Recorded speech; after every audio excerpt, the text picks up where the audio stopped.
Bonjour et bienvenue sur Rêverie Récréative. Je suis ravie de vous retrouver ici pour ma carte des Fêtes des Mères 2023. Alors comme vous allez pouvoir le constater, c'est une carte interactive puisque on voit qu'il y a des tirettes en haut et en bas. Donc on va tout simplement tirer dessus et en fait ça va révéler un message que j'ai voulu en relief. Je trouvais ça pas mal. J'avoue que l'idée n'est pas de moi. Je l'ai vu sur les réseaux, ou je sais plus, mais je sais que je l'avais vu sur les réseaux, et je me suis dit oui, pourquoi pas. Du coup, voilà. Et pour faire cette carte, je suis partie d'un seul élément, qui était ce set de tampons-ci, que j'avais légèrement flashé dessus à la découverte du catalogue.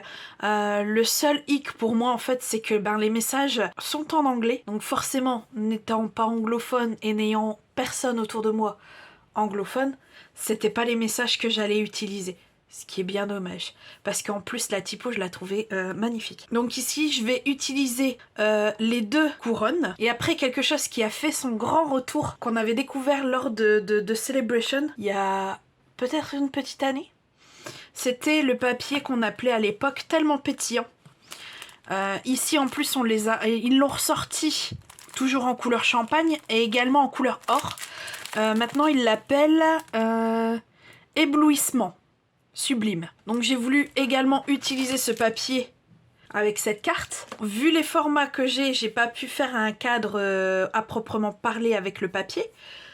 Du coup, je trouve que même comme ça rentre plutôt pas mal, je trouve. Moi, j'aime bien, dans tous les cas. Et le papier design, celui-ci, vient de la collection Odyssée vers les étoiles. Ça, dans tous les cas, vous inquiétez pas, cette collection-là, je l'ai au complet. Je vous ferai un projet avec, c'est sûr et certain. C'est tout ce que j'adore. Donc là, les couleurs utilisées sont Explosion de baie, Cuvée de cassis. Sur le projet qu'on va réaliser ensemble, on va être avec du bleu nuit, du mystérieuse brume et une pointe de bleu bohème. Et le papier design, lui, sera tiré d'auberge de campagne. J'ai déjà prévu d'ailleurs avec cette collection de vous faire un projet que vous aurez la semaine prochaine. Donc si vous souhaitez réaliser cette carte avec moi, en papier, il vous faudra deux bases qui font 19 sur 11, 3 volets qui eux font 11 sur 7. Dans le papier design, il vous faut deux morceaux qui font 11 sur 5, un morceau qui fait 11 sur 8,5 et un morceau qui fait 11 sur 2. Ça, c'est pour une partie. Et il vous faut également deux autres morceaux qui là font 7,5 sur 4,5. Et il vous faudra également, dans le papier éblouissement sublime, il vous faudra deux morceaux qui font 1 de largeur sur 15 de hauteur. Il vous en faudra deux autres qui font 10,5 de largeur sur 1,5 de hauteur. De ce papier, il vous faudra une chute et il vous faudra également une chute en bleu bohème. Et j'avais oublié deux morceaux de papier fenêtré qui font 2 de hauteur sur 10,5 de largeur. Alors on va commencer avec le massicot et nos trois morceaux en fait qui font 11 sur 7. Bon, je m'étais déjà un peu avancé, un peu trop même. J'ai voulu faire deux volets, j'ai commencé à faire le troisième, donc c'est pas grave. On va faire dans les 11 deux plis. Un à 1,5 et l'autre à 9,5. En gros, ça fait, vous faites 1,5 comme ça, vous retournez et vous faites 1,5. Une fois que ces plis-là, ils sont faits, vous vous calez à 2. Voilà. Et vous faites un pli de 0 à 1,5 et de 9,5 à 11. Vous retournez le papier et vous faites la même chose. Vous calez à 2 et vous refaites à 0, 1,5 et de 9,5 à 11. Donc une fois que c'est fait, vous vous retrouvez avec ceci comme marque. Là, on va caler, on va rester sur le 2. Et là, on va prendre l'outil de coupe. Là, par contre, on va aller de 1,5 en coupe jusqu'à 9,5. Une fois que ça c'est fait, que vous avez fait ça, avec vos trois pièces, vous pouvez ranger le massicot. On va poursuivre au ciseau. Alors, au ciseau, on va venir découper, moi je vais prendre de l'autre côté, hein. On va venir découper, mais là après le bourrelet. C'est pour ça que je prends de ce côté-là. C'est que de ce côté-là, on voit bien les bourrelets et je veux que ce soit découpé après le bourrelet. Pour retirer tout simplement cette pièce-ci. Qu'on pourra mettre de côté d'ailleurs. On n'en aura pas besoin. Et on retourne la pièce. Et là, on va faire une coupe à droite et à gauche du bourrelet. Donc vous retirez l'épaisseur. Voilà, et vous faites exactement la même chose de l'autre côté. Au niveau des découpes sur ces pièces, on a fini. Et en fait, au niveau des plis, on fait que plier ici et ici. Et de l'autre côté. Surtout là, vous ne pliez pas. On aurait pu même déjà éviter que ça se plie. Et faites en sorte également que les pattes soient bien droites. Ça va être très important également. Qu'ils soient bien pliés, bien droits, bien parallèles à notre découpe ici. Et ici, à la découpe ici.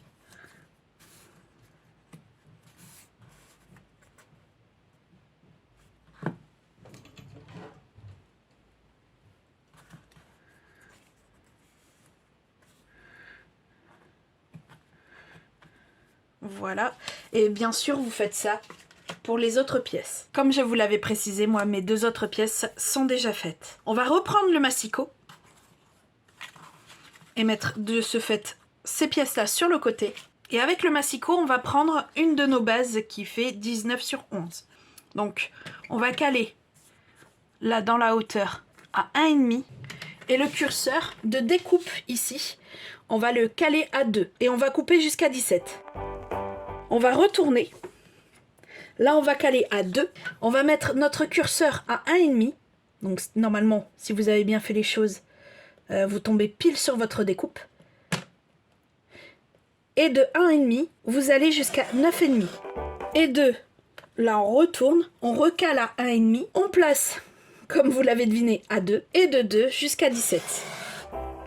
Là, vous l'avez bien compris. On retourne d'un quart, on cale à 2. Et on se met à 1,5 jusqu'à 9,5.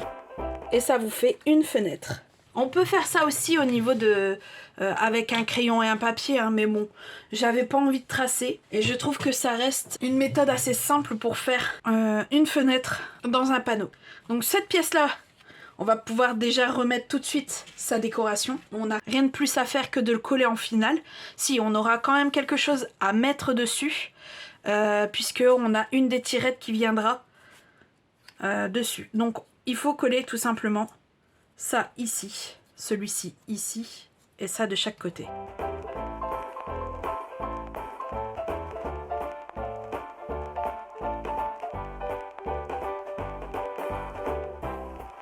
Voilà, maintenant que ça c'est fait, on va pouvoir le mettre sur le côté. Et on va pouvoir prendre, alors reprendre nos volets et nos 2 papiers design de 7,5 sur 4,5. Bon, normalement, si je reprends le modèle que j'ai fait ici, faudrait que je tamponne en bleu nuit. Mais bon, vu que c'est la couleur la plus foncée, ça n'ira pas. Et forcément, une couleur plus claire ne se verra pas non plus. Du coup, là, je vais utiliser, pour tamponner dessus les couronnes, les moitiés de couronnes, je vais utiliser du craft. Donc, je vais d'abord les coller sur nos panneaux. Non, ce que je vais faire, je vais les tamponner comme ceci, je vais les laisser sur le côté le temps que ça sèche. On va faire notre panneau du milieu, notre décoration du panneau du milieu. On collera nos panneaux et on pourra venir coller après. Comme ça, au moins, ça laissera bien le temps de sécher à notre craft. Parce que comme vous le savez, c'est une encre qui met longtemps à sécher, un peu comme la Versamark. Donc ici, en fait, c'est la grande couronne qu'on va prendre. Et c'est le bloc I que j'utilise. Alors, pour faire celui-ci, on va prendre notre bleu bohème et on va prendre notre set de dies plein d'élégance et on va prendre celui-ci qu'on va découper tout simplement dedans. Tant qu'on est dans nos découpes, je vais prendre, si je dis pas de bêtises, oui c'est ça, celui-ci.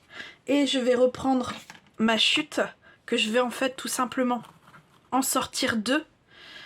C'est pour nos tirettes.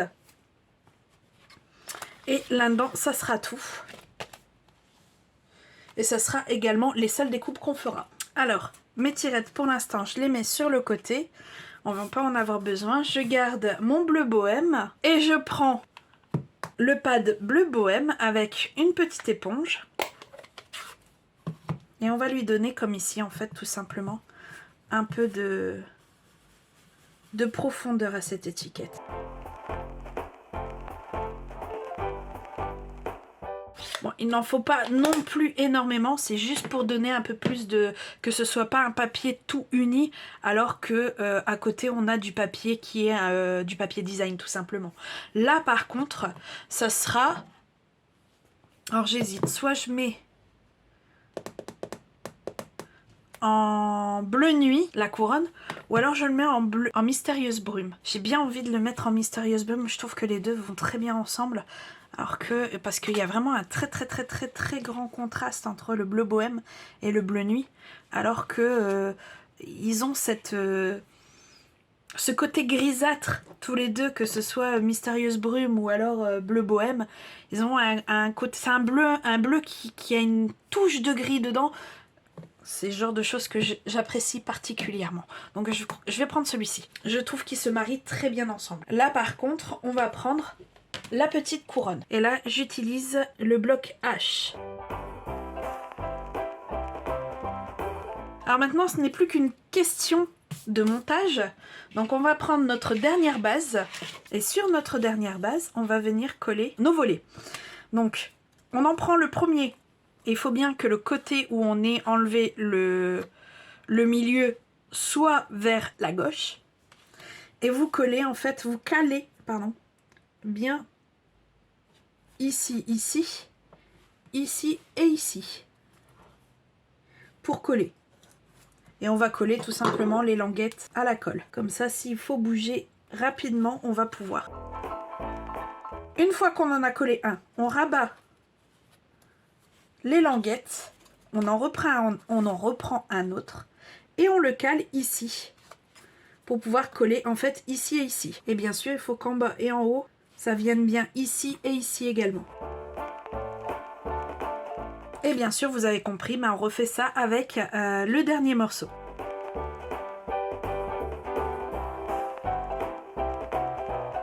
Il faut qu'en fait, quand vous retournez, on ne voit pas les volets du tout. J'ai mes volets de posés. On va pouvoir coller le reste de nos papiers design. Le plus grand, il va dans le bas.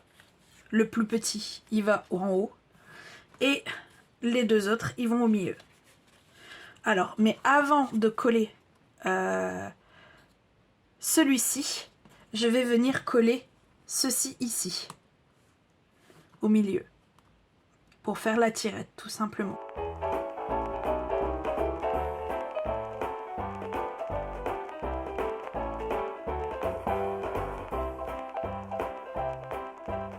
Alors, une fois qu'on a ça, on va venir replier les pattes ici qui nous restent. Et on va y mettre de la colle sur chaque. Et on reprend notre carré ici. Et je viens de me rendre compte que j'ai oublié ici d'y coller aussi notre tirette.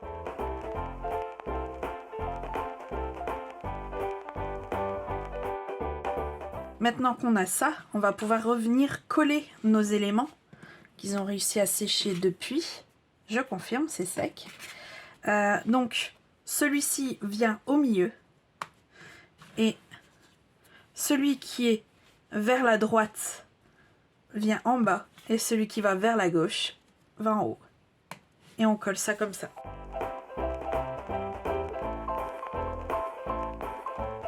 Voilà, notre décoration et notre carte en elle-même est finie. Ah, j'ai fait l'inverse.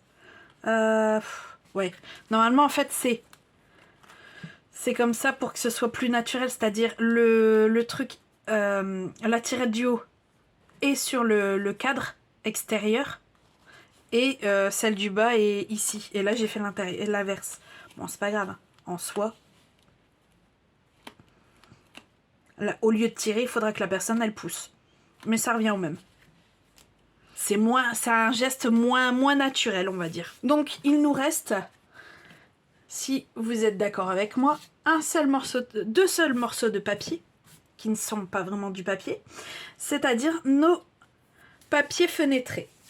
Donc ici, on va prendre le set La meilleure famille et on va utiliser bien sûr le maman et le irremplaçable. Donc là, je continue avec le bloc H. Une chose très importante, ici on va venir bien sûr faire de l'embossage à chaud. Alors là, ne surtout pas oublier, déjà que sur le papier, si on oublie, ça peut être une catastrophe, mais là encore pire, vu que ça reste du plastique, là, de mettre le coussin embossing. Faut vraiment absolument mettre de la poudre dessus, sinon ben, votre poudre à embosser va rester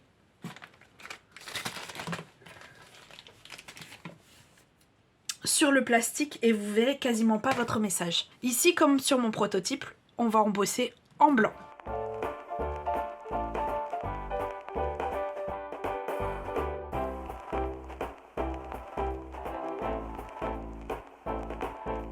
Alors une fois que c'est embossé, on va venir avec de l'adhésif double face. On va en mettre de chaque côté, à chaque extrémité, sur le côté où on a embossé. Alors je vais vous expliquer comment poser ces bandes. Alors il y en aura une ici et une ici. Donc on tire bien sûr les protections, on les aligne bien, on les met là, dans le fond, les pose dans le fond et bien collées au panneau. Et vous rabattez tout simplement. Et quand vous ouvrez, ben le message est bien collé. C'est pour ça que je disais qu'il faut mettre l'adhésif de ce côté-ci et non de l'autre côté. Puisque c'est sur notre cadre qu'on vient coller notre message. Voilà, notre message est mis. Il reste une dernière chose à faire. Ça sera de mettre des brillants sur la couronne du milieu. Voilà, les strass sont mises. Ce qui fait que la carte est terminée. Alors, c'est vrai que le tuto sort assez tardivement. Celui-ci, tout simplement, comme vous le savez, j'ai eu beaucoup de problèmes, ce qui fait que le temps que je remette toute la machine en route, de tourner les vidéos, de les monter et de faire tout ce qui est à côté pour le montage, il me fallait au moins ça. C'était soit je le publie maintenant, c'est-à-dire la veille de la fête des mères, il est vrai, soit je le publiais pas du tout. Et après, j'ai envie de vous dire, cette carte, effectivement, là, je l'ai fait pour la fête des mères, mais je vois très bien cette carte pour une petite fille, pour lui souhaiter un joyeux anniversaire. C'est déjà...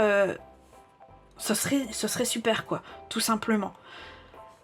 Après, ce modèle-ci précis de carte, généralement, on le voit souvent, mais en paysage, et très rarement en portrait. C'est pour ça que j'ai voulu le faire en portrait.